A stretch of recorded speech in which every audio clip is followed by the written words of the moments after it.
بسم اللہ الرحمن الرحیم۔ نماز نافلہ کی اہمیت اپنے مقام پر مسلم الثبوت ہے، البتہ اس میں کوئی شک نہیں کہ بہرحال مستحب ہے نماز، اور مستحب نماز سے زیادہ افضل نماز واجب ہے، لیکن اس میں کوئی شک نہیں کہ نماز واجب انسان کی شرعی ذمہ داری ہے، ہنس کر ادا کرے یا رو کر ادا کرے تو پڑھنی تو ہے، معاف نہیں ہو سکتی، لیکن اصلاً خدا کی قربت کی پہچان نماز واجب سے نہیں ہے، نماز نافلہ سے ہے۔ وہ تو خدا نے آپ کو بلایا ہے اس لیے آ گئے ہو، آپ بتاؤ آپ کو خدا سے کتنی محبت ہو گئی ہے۔ تو ہم جو خدا کی بارگاہ میں اپنی طرف سے کچھ تحفہ پیش کر سکتے ہیں اس کا نام ہے نماز نوافل۔ اور آج پھر ایک نماز کا تذکرہ خطبے کے الفاظ پہ جانے سے پہلے کہ شاید کوئی نماز بہت عمدگی ہے، انسان اگر اپنی حاجت کے لیے نماز پڑھ رہا ہو تو میں بات یاد دلا دوں کہ نماز حاجت اور ہے اور نماز واجب قربتاً اللہ اور ہے۔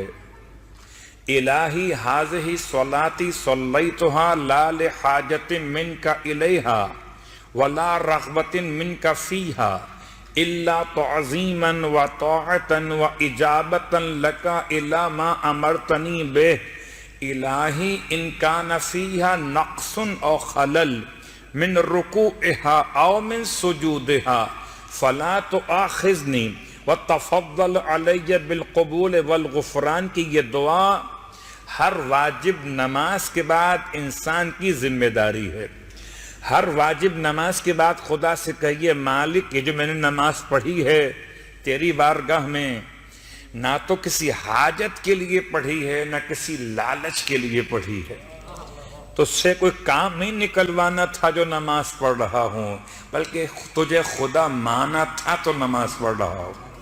تو واجب نماز کے بعد ایک ذمہ داری اور ہے، پروردگار اب اس نماز میں کہیں اس کے رکوع میں سجود میں کوئی کمی واقع ہوئی ہو، کوئی کمی واقع ہوئی ہو مالک تو اسے ہم سے مواخذہ مت کرنا اور اسے اپنی بارگاہ میں قبول فرماتے ہوئے ہماری کوتاہیوں کو معاف کر دینا۔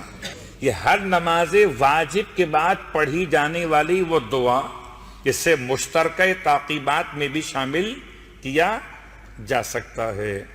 البتہ نماز حاجات الگ موضوع ہے، اس میں کوئی شک نہیں کہ ایک طریقہ ہے خدا سے رابطہ قائم کرنے کا، اور یہ طریقہ سکھایا علی ابن ابی طالب علیہ السلام نے۔ اور یہ کیسے ممکن ہے کہ علی سکھائیں اور قرآن نے نہ بتایا ہو؟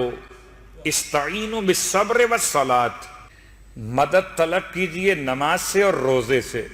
کیا بھلا یہ آیت آپ پر آئی تھی؟ یہ آیت تو اللہ کا رسول پر آئی تھی، اور اللہ کا رسول پر آئی تھی اور آپ کے بیان کرنے سے پہلے علی ابن ابی طالب علیہ السلام نے سنائی تھی۔ کیا مطلب پورا قرآن آپ کے پاس تھا؟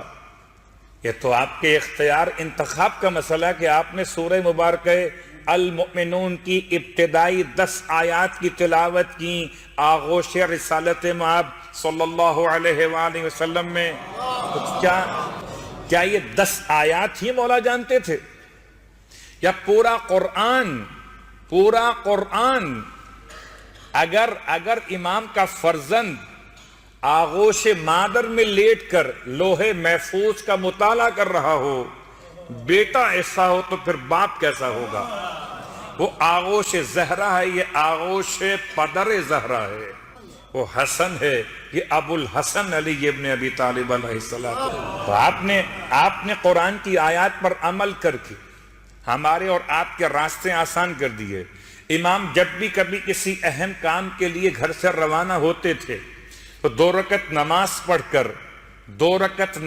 پڑھ کر اس اہم کام کے لیے اللہ کی بارگاہ میں مجھے اور آپ کو طریقہ بتاتے تھے کہ دیکھو تم کبھی اگر اہم کام پر جانا تو یاد رکھنا سنت علی ابن ابی طالب ہے، نماز پڑھ کر جانا۔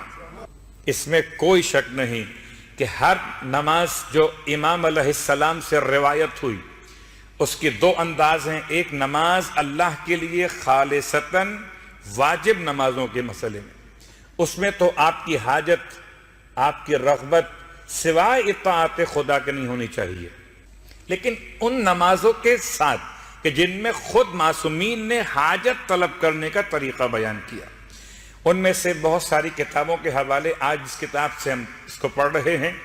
کتاب مکارم الاخلاق سے اس نماز کو بیان کیا کہ جب کوئی بڑی اہم حاجت درپیش ہو تو انسان کو چاہیے کہ عشاء کی نماز پڑھنے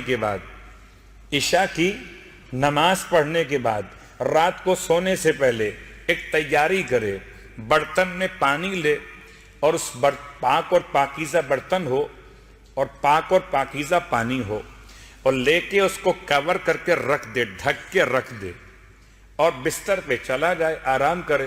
نماز شب کے وقت نماز شب سے پہلے اٹھے اور اس برتن سے 3 گھونٹ پانی پیے، اس برتن سے 3 گھونٹ پانی پیے.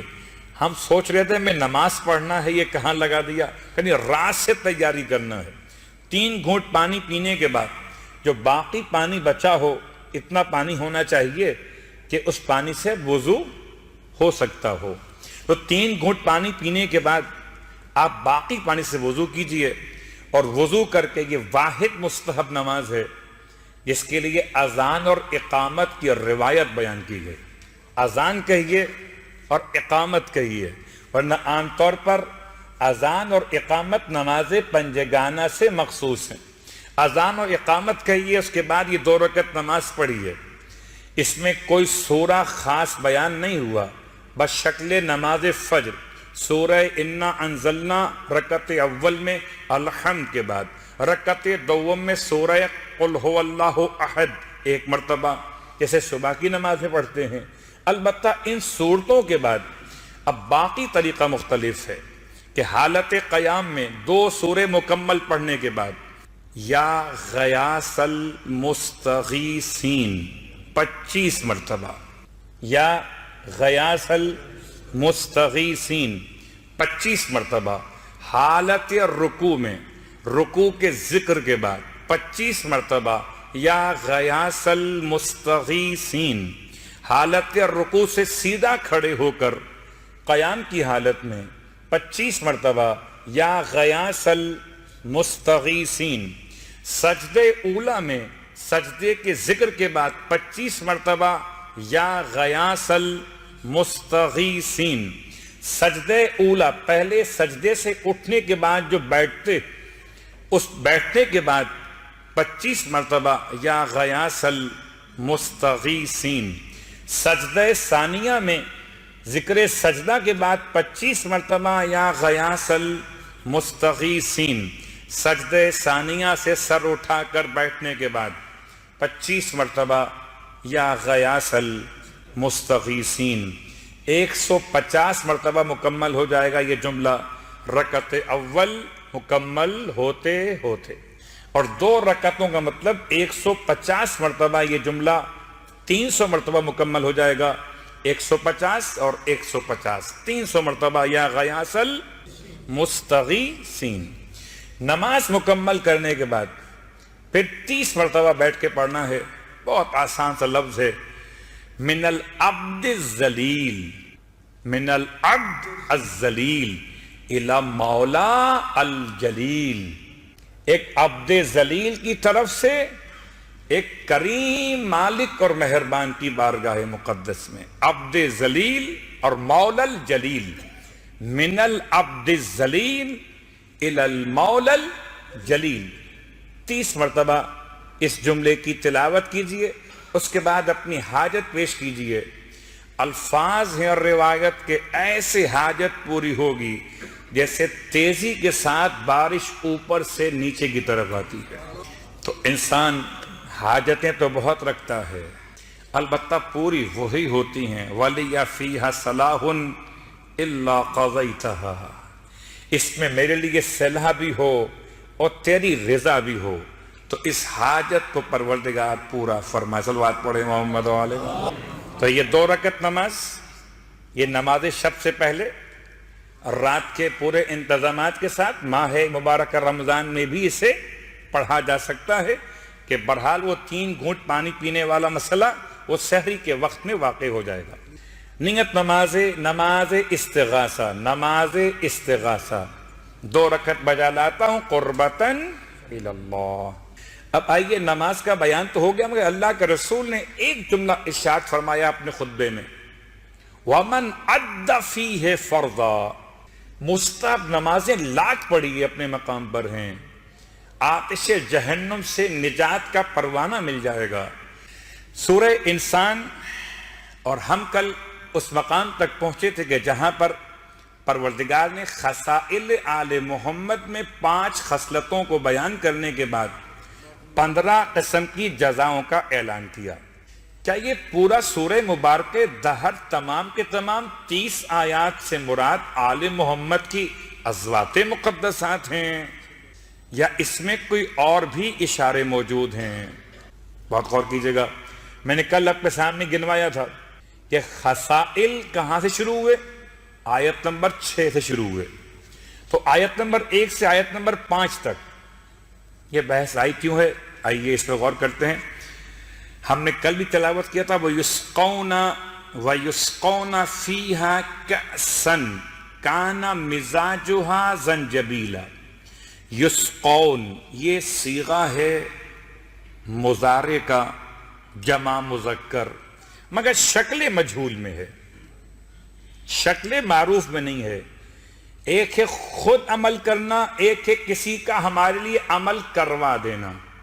یسقون عربی زبان میں 2 لفظ استعمال ہوتے ہیں، اور پورے قرآن مجید میں انہی 2 الفاظ کا عنوان قائم کیا گیا پینے کے مسئلے پر۔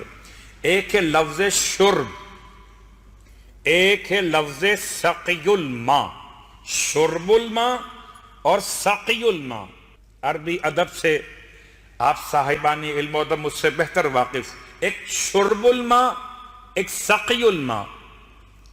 میں الفاظ کو بدل دیتا ہوں، جب کبھی لفظ شرب استعمال ہوگا تو اس میں لفظ ماء لانا پڑے گا کہ چائے پی رہے ہیں یا پانی پی رہے ہیں، یا بہت کمال کے ہیں تو غصہ پی رہے ہیں۔